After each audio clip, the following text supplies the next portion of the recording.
Hey guys, welcome back to the channel. Not sure how this video is gonna go, but this is kind of like all truck challenge prep, so to speak. Right now I'm currently working on rewiring the '07, cleaning it up. As you can see here, absolute disaster. We had so many things on the battery terminals that it just, I couldn't do it anymore. Like, it just looks so bad over there. So we'll have a battery positive, battery ground that come off there, and then our air dog hookup, and that'll be all that's over there. The alternator wire is now gonna go from the battery through the cowl, come down through here, right there, come around into the alternator from the side here, kind of the same way I run my coolant lines. We're gonna put all 4 solenoids now in the same place. So I took our original 2 that I had, I just moved them down, and then the other 2 are gonna go right here. The nitrous wiring will come through this hole in the cowl, go all the way across down into the truck, and then we got some cool stuff in there I'll show you. Basically what we've done is we removed the lower part of the front, and then I cut this second plastic piece, just cut that out. I'll clean this up, it's obviously a rough cut.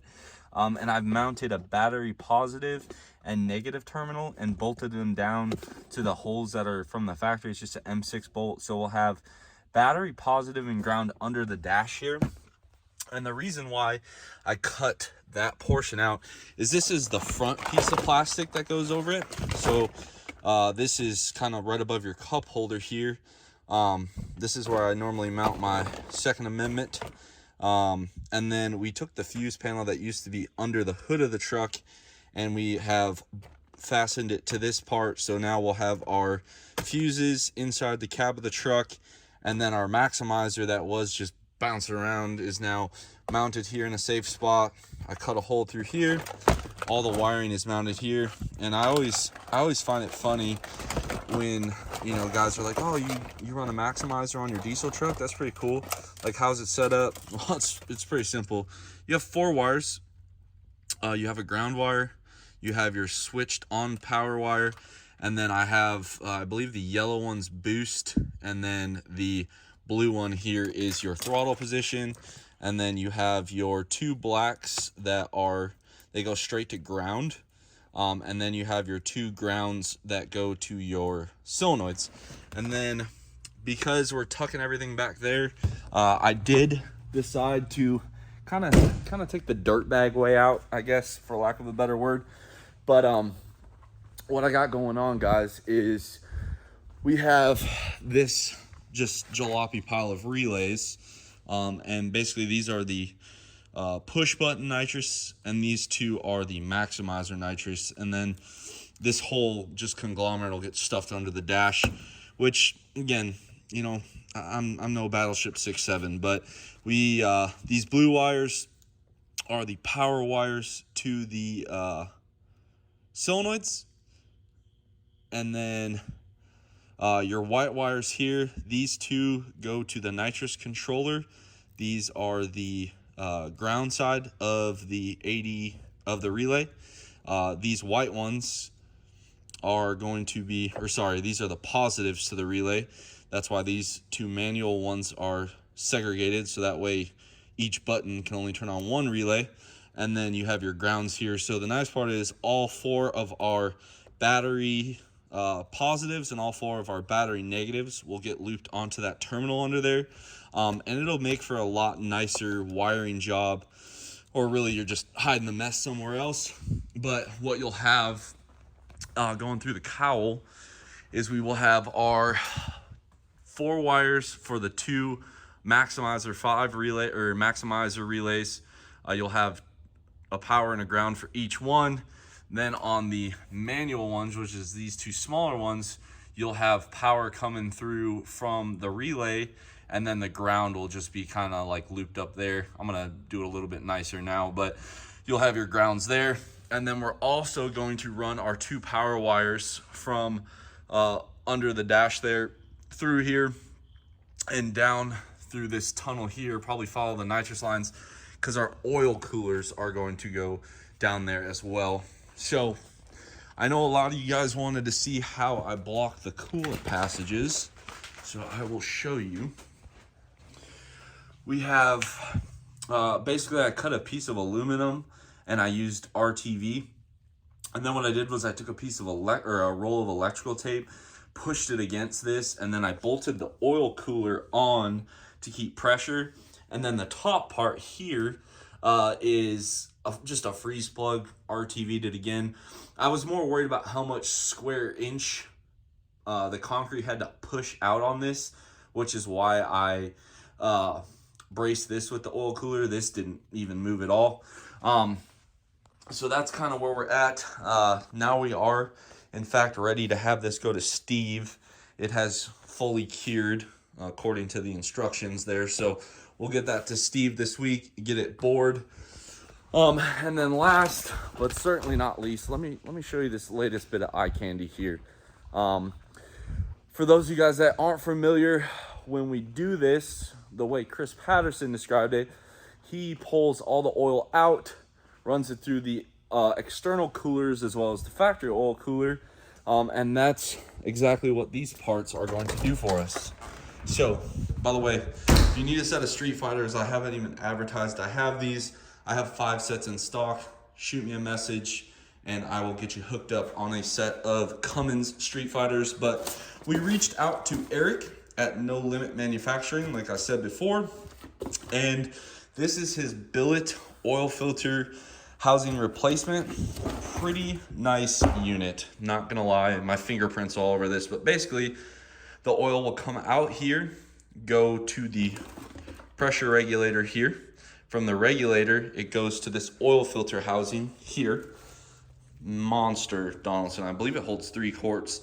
Then it will come out of the filter and go, oh my goodness, good thing that landed that way. It will come out of the oil coolers and then return to this fitting here. On our regulator, once you've reached the pressure, the relief side comes out of the regulator here and will go into this smaller port right here. And then our 2 turbo feeds are right here. So you can actually probably run triples pretty easy with this setup too, because these 3 are all auxiliary plugs. But he gives you all the hardware, all the fittings, this massive Donaldson. This, I think, is going to be the hardest part of this process, is just finding a place to mount this. So I have a double extra large hand, okay?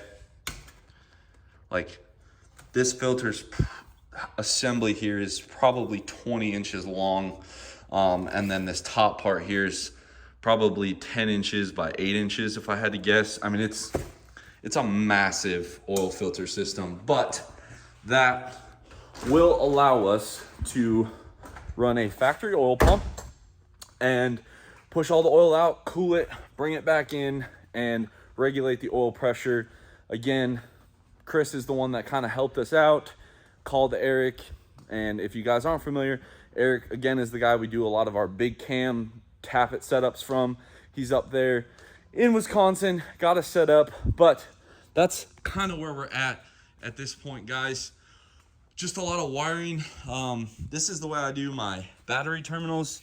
I do a crimp-on style battery lug here, and then I solder it, or I tin the ends, then I crimp it on, then I solder it again, then I use shrink wrap. And because the part store only had all black wire, I have designated the red end obviously as positive, the black end obviously as negative, and then I just tape the sheathing on. That way I prevent any kind of pulling off. So I'm gonna get all of this wired up. I'll kind of update you guys as I go, but really it's just kind of boring stuff. So we have the cowl on. We got our new alternator wire ran down here. We still gotta like zip tie it and everything. We have our 2 progressive kits, our 2 momentary kits down there. And you guys can kind of see here, we still got to obviously clean it up, put a battery in it, but we got our alternator wire, our battery wire under the dash, our negative wire under the dash. So now it'll just be those wires plus the air dog wires, and that's it. We haven't finished yet, so be careful on the judgment, but we have our, focus, there we go. We have our relay pack here, and then like I said, I haven't hooked up all the wires, but this is our ground for the distribution panel. This is our positive for the distribution panel. All of our nitrous relays are all wired in, and then there's a little better shot at the positive and negative little terminals I used, but still a lot of wiring left to go. Got it pulled all the way through the firewall. I got, like I said, everything under the cowl. All of our nitrous connects right under this corner, so you just kind of lift up the tape and you can get to it. But we made some progress. We also made a huge mess.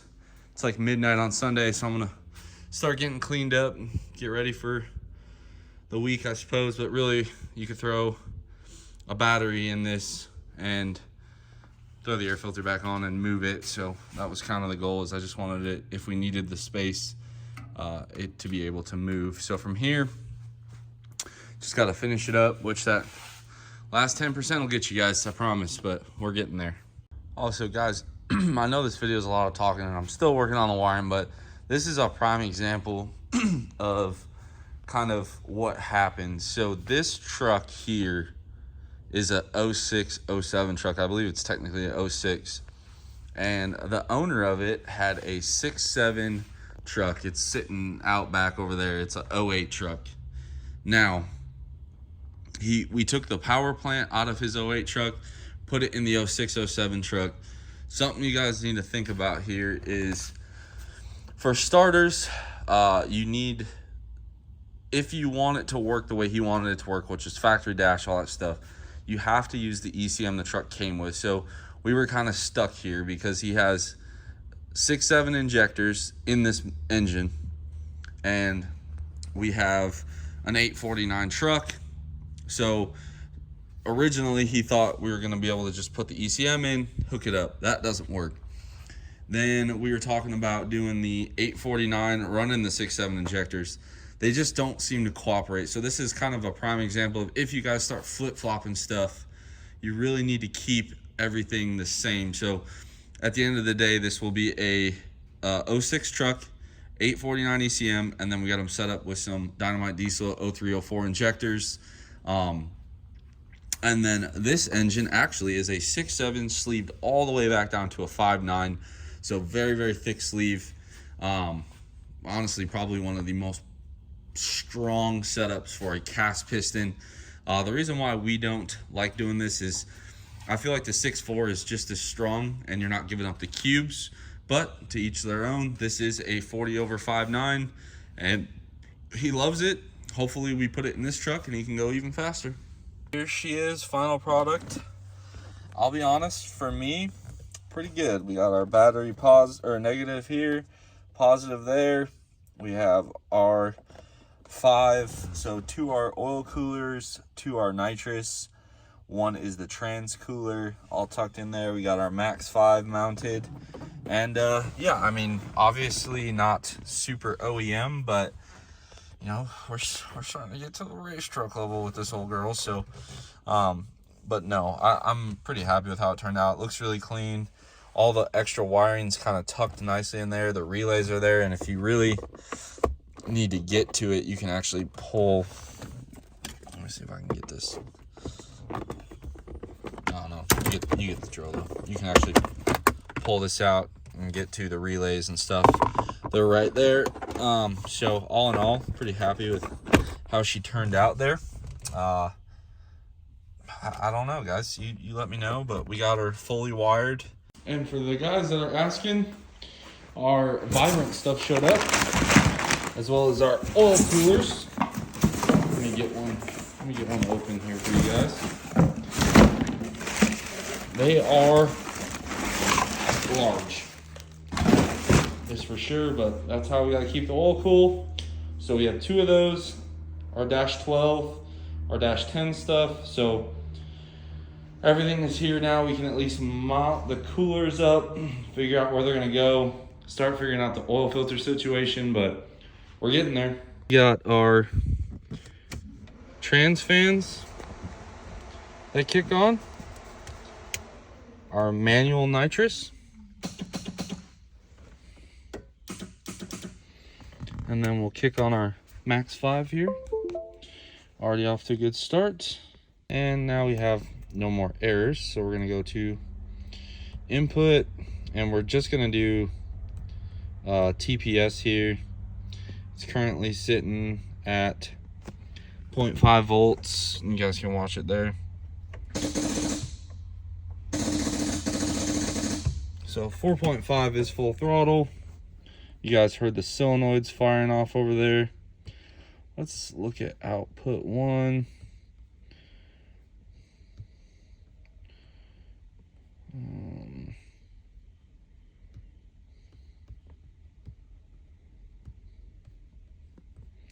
So we'll just check output 1 right now. All right. And then we'll go to output 1, turn it off. And then I'm gonna turn it on, turn it off. Awesome. So that's working. And then we're gonna go to output 2 here. We're gonna turn this one on, and we'll let this one smack 100% here.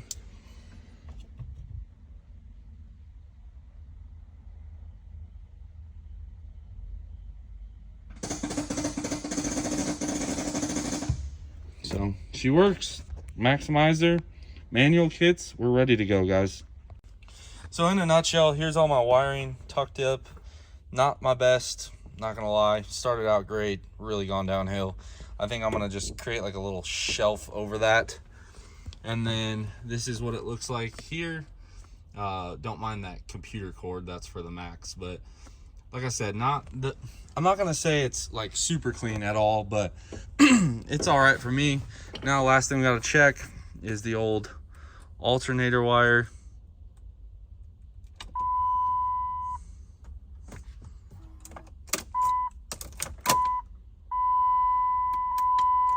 Oh, all right, hold on.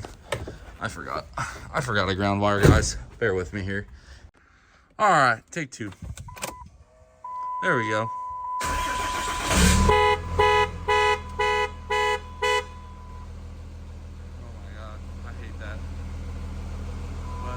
Runs, alternator's charging. All good. Don't smell any smoke.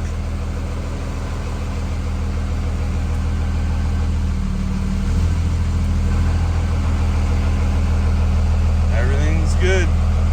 The last part of the wiring I gotta fix is just this wire. It was a little short, so for right now it's just gonna sit here, but we will address this. I ordered some nitrous fittings for the solenoids there because we changed up how we fed them, so those will be here. We'll run our 2 extra lines as well, and then we are good to go. So 4 kits, 2 bottles. Like I said, I mean, the battery's not super clean. We still have this rat's nest of air dog over here, but we no longer have this fuse panel in the way. The wires are a little bit more organized, so to speak, a lot less overload on the terminals. Everything's now inside, and like I said, I mean, we're not Battleship 6-7, but we did clean it up. For those of you guys that are wondering, that is where all my wiring goes up into the cowl and then comes over to behind the nitrous, comes out there. I do that, number 1, to help prevent wire damage when pulling the motor out, and number 2, for heat. As you can see, things have gotten a little hot in the past with the compounds, but it is what it is.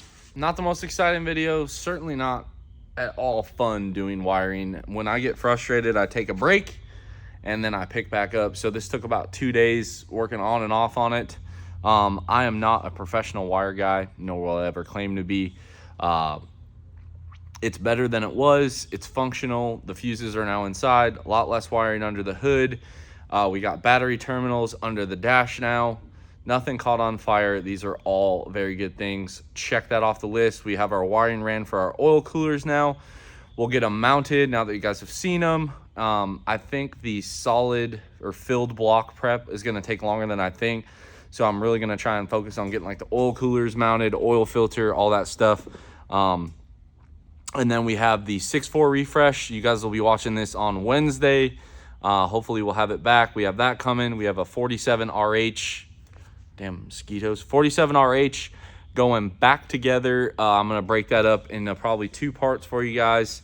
A lot of stuff happening for All Truck Challenge. We have drivetrain, axles, new drive shaft, ring and pinion.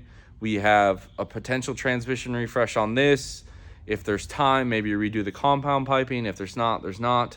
But we have a lot of stuff happening in a very short amount of time. So I want you guys to see as much as you can of it. We have Rudy's, may or may not go depending on weather and what we get done on the truck. Wisconsin, October 8th is a dirt drag dyno. I am signed up for that. So if I see you up there, Hub City, Wisconsin. From there, we have Beans Blackout. That is the next weekend, October 15th, I believe. Supposedly we're going to that. Not too sure. And then it is full steam ahead for All Truck Challenge, which will be 2 weeks after that. So a lot of stuff. Hopefully you guys like this video and it wasn't super boring. Drop a comment down below. Subscribe if you are not already, guys. And as always, I'll catch y'all in the next one.